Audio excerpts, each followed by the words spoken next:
Saudos, amados irmãos, com a graça e a paz de nosso Senhor Jesus Cristo. Amém? Aqui quem vos fala é sua irmã em Cristo, Merijane.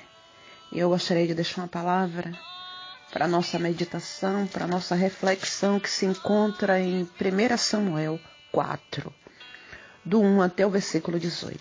É uma palavra um pouquinho comprida, mas é uma palavra de bênção para nossas vidas. Amém? Nós vamos orar? Vamos orar pedindo a Deus a presença dEle sobre nossas vidas. Meu Deus amado, quero aqui, Senhor, apresentar a vida desse meu e dessa minha irmã, aonde sabemos, meu Senhor, que só em Ti acharemos descanso para nossas almas.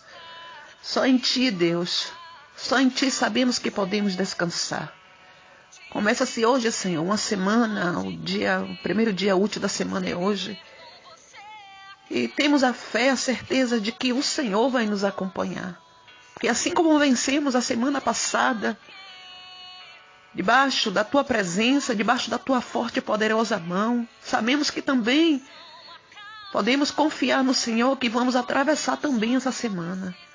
Mas eu profetizo que será uma semana diferente, Deus.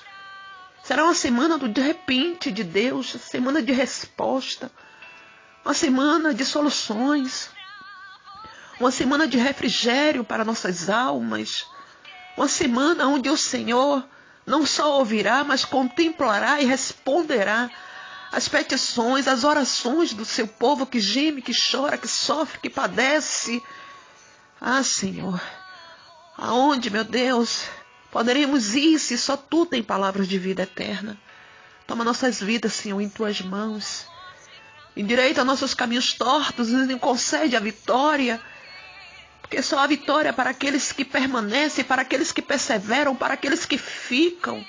E ficamos, Senhor, nós ficamos, nós perseveramos, nós estamos aqui perante a Ti, rasgando o coração, rasgando a nossa alma e mostrando o lugar da dor, mostrando o lugar que sangra, mostrando, Senhor, as nossas feridas, as nossas angústias, nossos traumas, nossas dores. Vem de encontro a cada um desse meu irmão, dessa minha irmã, Deus, que não sabe mais em que porta bater, mas que sabe que Tu és a única porta que tem todas as respostas. É nessa porta, Senhor, que há todas as respostas para nossas perguntas, nossas dores. Só em Ti encontraremos resposta para tudo, Deus. Em nome de Jesus. Eu profetizo que a paz que excede todo entendimento esteja em cada coração, esteja aí na vida do Teu filho, do Teu marido, na Tua vida, porque meio e mesmo a guerra, tendo essa paz que se chama nosso Senhor Jesus Cristo, a gente pode descansar. Eu profetizo que os ventos contrários vão bater aí, estão batendo aí no seu barco, mas eles não vão te destruir, porque o vento é contrário, mas o seu Deus, Ele é a favor. Deus é a favor do seu casamento. Deus é a favor da vida do teu filho. Deus é a favor do seu emprego, porque Ele disse que o homem comeria do suor do seu rosto. Ele é a favor da sua família. Ele é a favor da sua saúde, porque Ele disse que Ele é o Deus que fere, mas Ele é o mesmo Deus que sara. Deus é a favor. O vento pode ser contrário, mas o seu Deus é a favor. E eu profetizo um tempo novo, um tempo de paz, de respostas de Deus para todas as tuas dificuldades, todos os teus problemas. Tempo de renovo, um tempo de fortalecimento, um tempo de ânimo, um tempo de fé, um tempo onde Deus vai te levantar, não importa onde você caiu. Mas você não vai ficar prostrada, porque o seu Deus vai estender a mão e te levantar com mão forte. Deus vai abrir o mar para que você possa passar. Se você não puder marchar, Ele vai te carregar. Mas você vai atravessar esse mar. Você vai atravessar o mar, porque há um lugar onde Deus preparou para cada um de nós chegar. E ninguém vai morrer, ninguém vai se perder até chegar nesse lugar que Deus preparou para entregar o lugar da promessa, para entregar essa terra, para entregar esses teus inimigos, todos caídos e derrotados perante o seu Deus, e Ele vai te conceder a vitória. Não importa o lugar, se é no hospital, se é porta fechada, desemprego, se é um filho nas drogas, se é um casamento querendo se acabar, não importa qual seja a sua dor, a sua dificuldade, saia. Precisamos crer que temos um Deus que pode tudo. Ele pode tudo. E Ele vai se levantar para dar vitória ao seu povo. Creia, creia tão somente que o seu Deus está te vendo. E Ele está contigo por onde quer que tu andares. E Ele vai te dar vitória. Se coloca de pé. Se coloca de pé. Porque Deus não dá vitória a soldado deitado nem parado. Se coloca de pé, porque Deus vai falar com você nessa manhã. Te guiar, te orientar e te dar vitória. Amém? Assim oro, crendo na vitória que Deus, o Pai, o Filho e o Espírito Santo já preparou nessa semana para cada um de nós, mas só para aqueles que crerem. Amém? Assim oro, crendo na resposta de nosso Senhor Jesus Cristo. E em nome de nosso Senhor Jesus Cristo. Amém. Peço ao Pai, ao Filho e ao Espírito Santo que esteja me conduzindo através de sua santa e gloriosa palavra. E que essa semente caindo na terra chamada o meu e o seu coração, ela possa produzir frutos. E frutos dignos da glória de Deus. E a palavra, o tópico diz assim: e a palavra de Samuel espalhou-se por todo Israel. Os filisteus tomam a arca. Nessa época, Bíblia NVI, viu? Uma Bíblia nova tradução. Os filisteus tomam a arca. Nessa época, os israelitas saíram à guerra contra os filisteus. E eles acamparam em Ebenezer. E os filisteus em Afeque. Os filisteus dispuseram suas forças em linha para enfrentar Israel. E intensificando-se o combate, Israel foi derrotado pelos filisteus, que mataram cerca de 4.000 deles no campo de batalha. Quando os soldados voltaram ao acampamento, autoridades de Israel perguntaram: por que o Senhor deixou que os filisteus nos derrotassem? E acrescentaram: vamos a Siló a buscar a arca da aliança do Senhor, para que ele vá conosco e nos salve das mãos de nossos inimigos. Então mandaram trazer a arca de Siló, a arca da aliança do Senhor dos exércitos, que tem o seu trono entre os querubins. E os 2 filhos de Eli, Ofni e Finéas, acamparam a arca da aliança de Deus. Acompanharam a arca da aliança de Deus. Quando a arca da aliança do Senhor entrou no acampamento, todos os israelitas gritaram tão alto que o chão estremeceu. Os filisteus, ouvindo os gritos, perguntaram: o que significa todos esses gritos no acampamento dos hebreus? Quando souberam que a arca do Senhor viera para o acampamento, os filisteus ficaram com medo e disseram: deuses chegaram ao acampamento. Ai de nós, nunca nos aconteceu uma coisa dessas. Ai de nós, quem nos livrará da mão desses deuses poderosos? São os deuses que feriram os egípcios com toda espécie de pragas no deserto. Sejam fortes, filisteus. Sejam homens, ou vocês se tornarão escravos dos hebreus, assim como eles foram escravos de vocês. Sejam homens e lutem. Então os filisteus lutaram e Israel foi derrotado. Cada homem fugiu para sua tenda. O massacre foi muito grande. Israel perdeu 30.000 homens de infantaria. A arca de Deus foi tomada e os filhos de Eli, Ofni e Finéas morreram. Naquele mesmo dia, um benjamita correu da linha de batalha até Siló com as roupas rasgadas e terra na cabeça. Quando ele chegou, Eli estava sentado em sua cadeira ao lado da estrada. Estava preocupado, pois em seu coração temia pela arca de Deus. O homem entrou na cidade, contou o que havia acontecido e a cidade começou a gritar. Eli ouviu os gritos e perguntou: o que significa esse tumulto? O homem correu para contar tudo a Eli. Ele tinha 98 anos de idade, seus olhos estavam imóveis. Ele já não conseguia enxergar. O homem lhe disse: acabei de chegar da linha de batalha. Fugi de lá hoje mesmo. Ele perguntou: o que aconteceu, meu filho? O mensageiro respondeu: Israel fugiu dos filisteus e houve uma grande matança entre os soldados. Também os seus 2 filhos, Ofni e Finéias, estão mortos e a arca de Deus foi tomada. Quando ele mencionou a arca de Deus, Eli caiu da cadeira para trás, ao lado do portão, quebrou o pescoço, morreu, pois era velho e pesado. Amém? Glória a Deus por esta palavra. Louvado e engrandecido seja o nome do Senhor. E aqui, muitos de nós conhecemos bem essa história, amados irmãos. A história aonde aqui um reino de Deus, o povo de Deus, vai para uma guerra totalmente despreparado e perde a guerra, perde a batalha. Mas por que, irmã, que eles perderam? Sendo um povo escolhido, um povo de Deus, e sendo que até a arca da aliança eles foram buscar. Foi o total despreparo desse povo. Os filisteus se dispuseram, como diz ali, os filisteus se dispuseram em ordem contra Israel.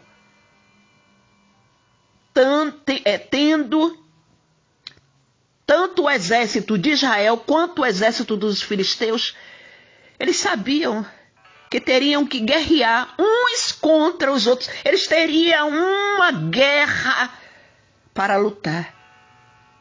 E o exército inimigo, ele é prudente, ele foi sagaz, eles se prepararam e se colocaram em ordem, eles se colocaram na posição. Eles se colocaram na posição de combate. Enquanto o exército de Israel saíram de qualquer jeito, não se preocuparam, nem se aproximaram de Deus. Eles acharam que por serem um povo de Deus, um povo escolhido, a guerra seria vencida. Eles estavam muito autoconfiantes, a ponto de nem sequer ir diante do Senhor e perguntar, procurar saber de Deus, se Deus estava naquele negócio, se Deus não estava naquele negócio. E eles partem para a guerra,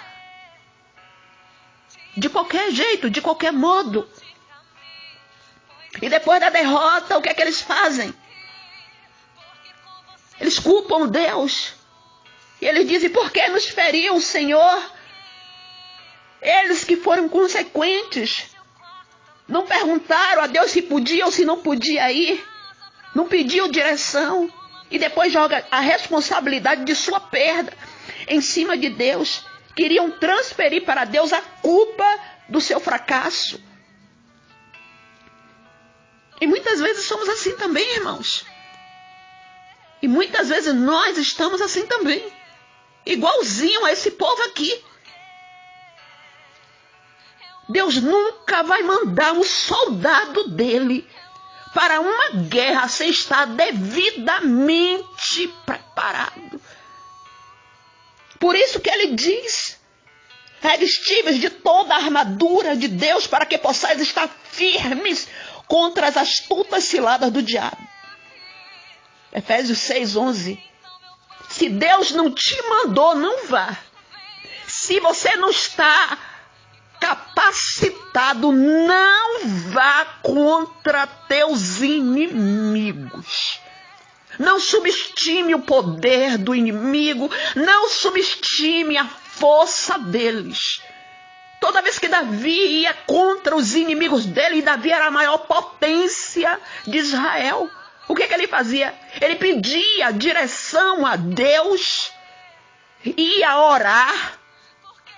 Depois ele pegava o éfode, vestia, pegava a arca da aliança juntamente com os levitas e ia partir para a guerra. A presença de Deus estava sempre à frente das batalhas de Davi. E o que é que eles fazem aí, o povo? E o que é que aquele povo faz, irmãos? Depois ali, que eles perdem ali. O povo foi covarde. E voltando o povo do arraial, verso 3, quando eles veem os companheiros feridos, e aqui a guerra se intensificou mais ainda, no momento de avançar, eles recuam.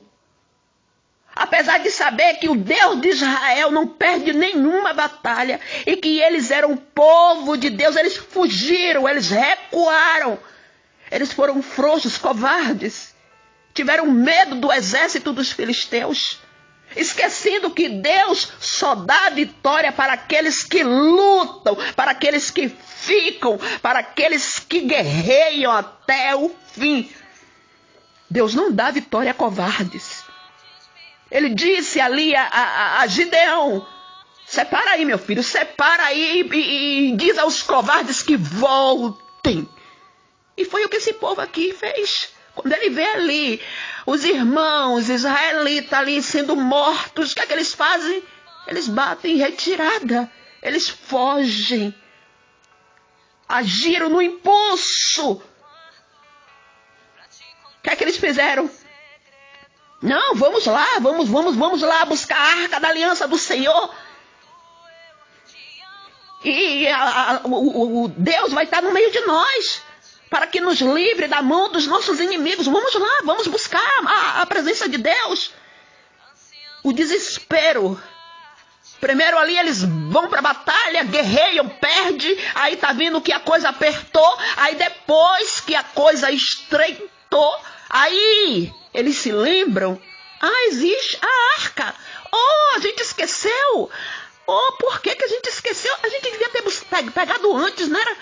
Mas ainda dá tempo. Vamos lá. Vamos pegar a arca. Vamos ali buscar a presença de Deus. E agora a gente vai vencer. Antes a gente estava sozinho, né? Foi só na força do nosso braço. Porque eu estava confiando na minha oração. Eu estava confiando nas orações das irmãs. Eu estava confiando na oração do pastor. Mas agora não. Agora eu não vou mais não. Agora eu vou confiar em Deus. Vou lá pegar Deus. Vou lá. Eu esqueci, mas agora eu vou lá. O inimigo veio e soprou. E a minha casa não estava edificada na rocha. Aí vieram as águas, as correntes, derrubou. Mas agora eu vou buscar Deus. E isso eles fizeram. E ali eles vão buscar a arca. Por causa do desespero. O desespero fez com que eles agissem inconsequentemente mais uma vez. Eles não pararam. Estavam sempre agindo pelo impulso. E mais uma vez, inconsequentemente, vai lá. Não pararam para perguntar a Deus o que eles deveriam fazer. Já que muitos já tinham sido mortos, Senhor, me perdoe, eu fui para a guerra, mas eu não perguntei, não pedi direção, e agora o povo, a maioria, muitos aqui já morreram, o que é que a gente faz? O que a gente faz agora, Senhor? Não. Eles foram e agiram conforme lhes pareciam ser o certo. Mas nem tudo o que pensamos ser correto é da vontade de Deus. O coração do homem planeja o seu caminho, mas o Senhor lhe dirige os passos. Diz ali em Provérbios 16:9. E muitas vezes o nosso achismo, a nossa precipitação podem ser armas para que o inimigo nos vença. E eles foram lá buscar a arca. Porque a arca representava a presença de Deus. Só que para Deus se fazer presente em nossas guerras, Ele primeiro precisa estar presente em nossas vidas. Não ia adiantar eles buscarem arca. Não ia adiantar eles trazerem um profeta velho, cego, pesado. A maldição estava ali no meio deles. Não ia adiantar nada. A presença de Deus já tinha retirado a presença dele daquele meio ali. E ali eles vão, sem a presença, buscar a presença. Você está entendendo? Muitas vezes estamos assim. A gente vai buscar a presença sem ter a presença. Aleluia. Lembra de Josué? Josué se prepara para a batalha contra Jericó, mas ele diz ao povo: santificai-vos hoje. Também quando ele foi atravessar ali o Jordão, ele diz: olha, santificai-vos hoje, porque amanhã o Senhor fará maravilhas no meio de vós, ou seja, no meio de nós. Sem ter a presença, sem santificação, ninguém vence guerra. Ninguém vence guerra nenhuma sem santificação, sem preparo, sem o altar restaurado. A primeira coisa que a gente tem que fazer é restaurar nosso altar, nos limpar, nos purificar. Faltou vigilância. Quando a arca chega, todo Israel gritou com grande júbilo, até que a terra estremeceu.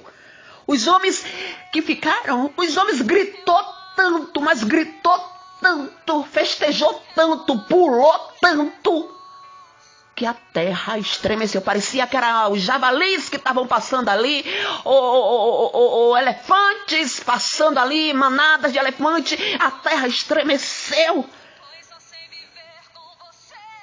ao ponto dos inimigos dizer: o que é isso? O que está acontecendo lá? Ao invés de se organizarem, foram chamar a atenção do inimigo. Eram para criar estratégias. Muito pelo contrário, eles relaxaram e começaram a festejar. Deixaram tudo à toa. Até os sentinelas que eram para estar vigiando caíram num grande júbilo. Um verdadeiro guerreiro nunca fica disperso. Ele sempre está alerta, em vigilância, porque o nosso inimigo não brinca, ele não descansa. A palavra diz: sede sóbrios e vigiai, porque o nosso inimigo, ele anda ao nosso derredor, procurando a quem possa tragar. A gente tem que ser sóbrio, andar como sóbrios, não como bêbados, como nécios, como esses homens aqui. Eles deveriam deixar aquele momento de comemoração para depois, e não antes. Aquela era a hora de se armar, de criar estratégias, de se fortalecer no Senhor, de orar, de clamar. Aí os inimigos dizem assim: ai de nós, quem nos livrará das mãos desses deuses? Esses são os deuses que feriram os egípcios com todas as pragas. Vejam que o povo inimigo estava com medo. O povo inimigo ali se desespera. Quando alguém diz ali: rapaz, eles foram buscar a arca, eles foram buscar a presença de Deus. O Deus da arca, que o povo que estava com ela, ou seja, o povo inimigo conhecia mais o Deus da arca, que o povo estava com ela, do que o povo de Deus. O povo inimigo sabia quem era que estava na arca, mas o povo de Deus não. O povo de Deus não, mas o povo inimigo desespera. Meu Deus, esse Deus chegou agora, e agora quem vai nos livrar dele? Esse Deus poderoso, esse Deus, ele mandou muitas pragas para o egípcio. Meu Deus, e agora quem vai nos livrar? Eles temeram o Deus que estava dentro da arca. Eles acreditavam que esse Deus era tremendo, era terrível. Eles tinham mais fé do que o próprio povo de Deus.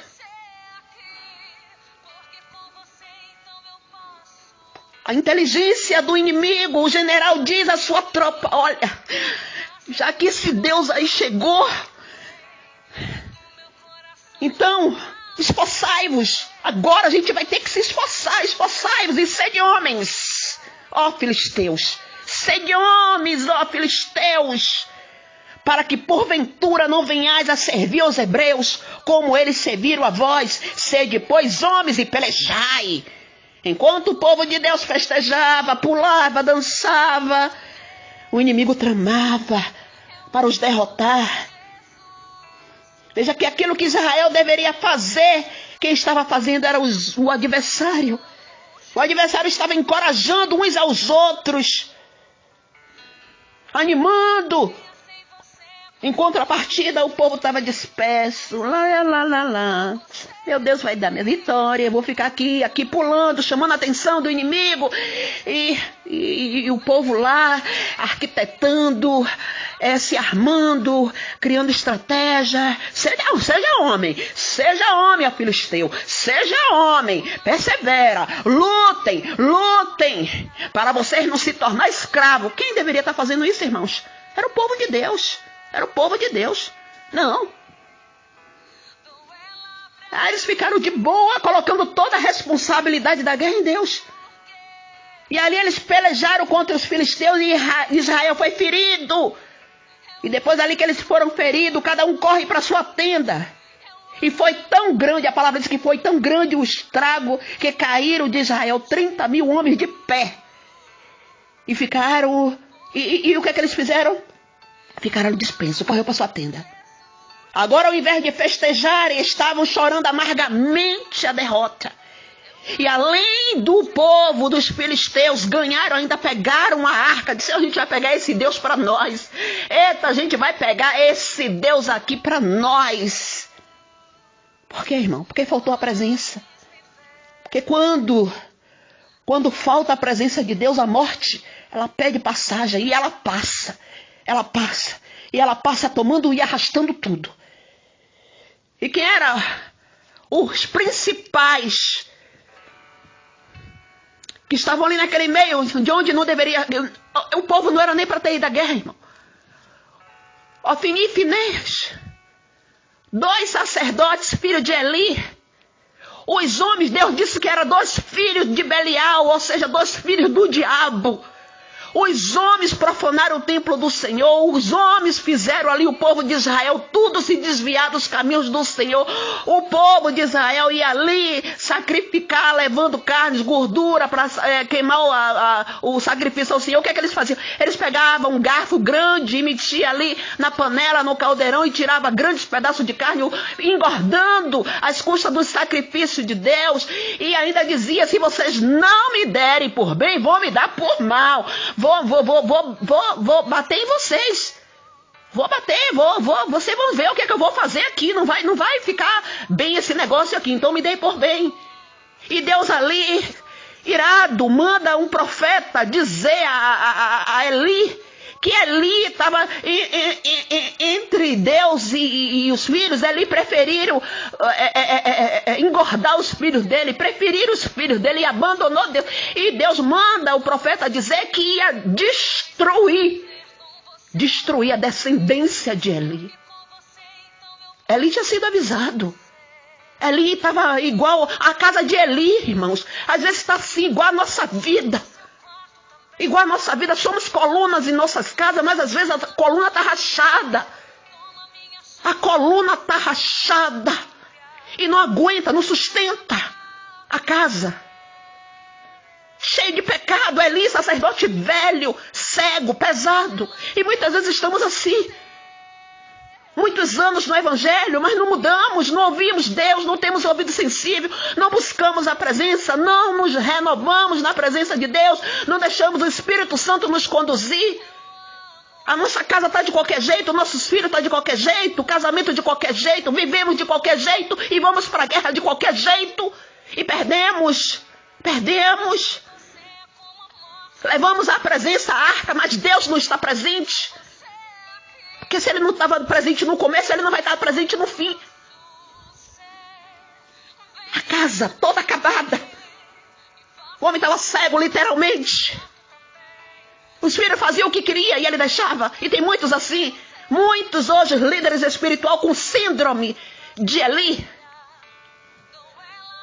que Noé fez ali, irmão? Noé pregou ali não sei quantos anos para todo o povo, mas não salvou ninguém, mas salvou a casa dele. A casa dele estava na presença do Senhor. Esse é o nosso primeiro ministério, irmãos. Não adianta eu e você querermos consertar a vida de alguém se a gente não consegue nem consertar a vida dos nossos filhos, se a gente não consegue colocar os nossos filhos na posição, na direção, no patamar que Deus quer.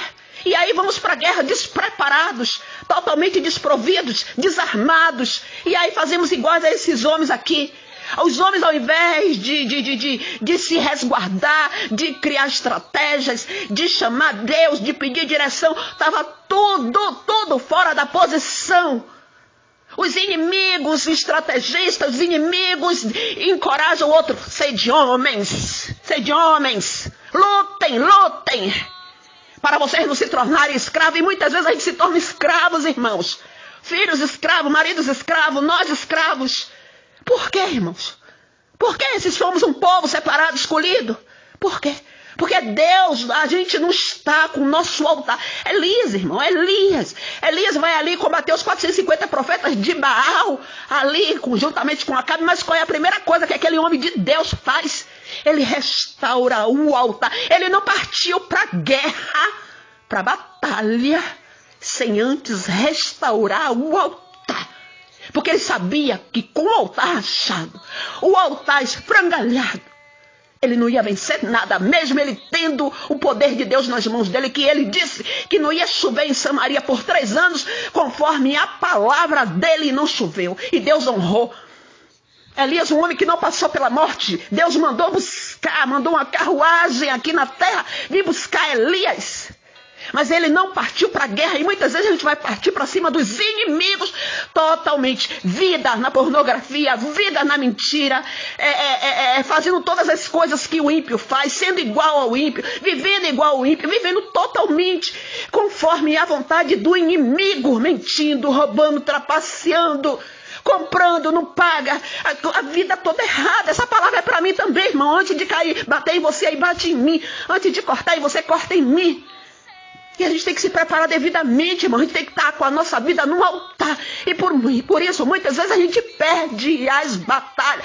A gente perde as guerras. O que é que Josafá ali faz quando o inimigo manda dizer a Josafá, Senecaribe, eu acho, não me lembro bem, manda dizer a Josafá que ia invadir o reino dele ali. O que é que Josafá faz? Chama todo o povo, chama toda a congregação, chama todo o Judá, se coloca ali na porta do templo, no pátio, e começa a clamar: ó Deus, tu que estás assentado, entronizado entre os querubins. Ele começa a clamar. E aí Deus levanta ali um sacerdote e vai até ele e diz... Eu anotei aqui. E diz a Josafá, diz assim: aleluia, aleluia, aleluia, Jesus. Ó povo de Judá, e tu, Josafá, assim diz o Senhor: não tema, nem vos assustei por causa dessa grande multidão, pois a peleja não é vossa, senão de Deus. Deus mandou o povo ali no outro dia descer a peleja. E o Senhor ainda diz: ó, parai, estai de pé. Deus disse: pare, mas esteja em pé. E vede a salvação que do Senhor para convosco. Depois ele vai, prepara os levitas para louvarem ao Senhor com voz muito alta. E todos caíram. Ele saiu que hora? Ele saiu bem cedo a peleja. Antes dos inimigos chegar, Josafá e o povo já estavam lá. Quando os inimigos chegam, eles já estavam. Ele clamou primeiro, mas ele tinha uma vida. Ele se colocou, ele chamou todo o povo, toda a congregação, todos os levitas, todos os sacerdotes, todos os anciãos. Vamos aqui. Vamos jejuar, vamos clamar, vamos nos limpar, vamos nos santificar. O que é que Ezequias ali recebe a carta de afronta do rei Senacaribe? O que é que ele faz? Ele pega a carta, ele vai para um, vai para outro, ele vai diante de Deus, chega lá no templo, ele vai orar e apresenta a carta a Deus. Orando, e aí Deus responde. Deus responde a Ezequias, a carta da afronta. Tudo com vida no altar, irmãos. Tudo com vida no altar. E a gente quer vencer guerra como, irmão? A palavra do Senhor diz ali, aleluia, Jesus Cristo. Salmo 32, 8. Instruir-te-ei, ensinar-te-ei o caminho que deves seguir. Eu o guiarei tendo sob a minha vista. Deus está dizendo que Ele guia o caminho que deve seguir. E Ele tem cada um de nós debaixo de suas vistas, debaixo do seu olhar. Deus não vai te perder de vista. Agora é necessário fazer o quê? Primeiro, Êxodo 23, 22 diz assim: mas se diligentemente ouvires a voz do Senhor teu Deus e fizeres tudo o que eu disser, então serei inimigo dos teus inimigos e adversário dos teus adversários. Deus vai nos instruir. Deus vai nos acompanhar. E Deus vai nos ter debaixo da vista dele. Mas se a gente ouvir a voz dele e obedecer. Êxodo 33, 14. Eu mesmo, respondeu o Senhor, eu mesmo o acompanharei, irei contigo e te darei descanso. O Senhor disse a Moisés, primeiro o Senhor disse que não ia com ele, depois o Senhor, depois de muito clamor de Moisés, o Senhor disse, não, eu vou com você e vou acompanhar vocês. Eu mesmo irei com você e te darei descanso. Como? Quando, irmã? Quando a gente obedece, irmão. Aí a casa está toda esbagaçada, a vida está toda uma ruína. E vai partir para cima do diabo, vai até brigar com o diabo para entrar em causas dos outros, entrar em deserto dos outros, entrar em vale dos outros. Vai tomar quem, irmão, da mão de Satanás? Se nossa vida não está no altar, se nossa vida não está na posição. A gente precisa, irmão, a gente precisa. Deus queria destruir esses dois homens, destruir toda a casa de Eli. E como que Deus ia dar vitória se aquela ali foi um momento oportuno para Deus destruir e ainda por cima castigar aquele povo, tirando a presença dele daquele lugar? Às vezes a gente já perdeu a presença há tanto tempo, irmão, e a gente não percebeu. Eli não tinha percebido que a presença de Deus tinha saído. E os filhos dele estavam com ele, tomando conta de tudo. Mas não é o nosso caso. Não é assim conosco. E olha o que Deus manda te dizer. Você pode estar ferido, mas Deus conta contigo. Você pode estar sangrando, soldado, mas se coloca de pé. Restaura o teu altar. Restaura a tua vida. Porque Deus manda te dizer, nessa peleja não terei que pelejar. Se colocar na posição, quem peleja é Deus. Quem guerreia é Deus. E quem traz a vitória também é Deus. Amém? Que Deus vos abençoe em Cristo Jesus.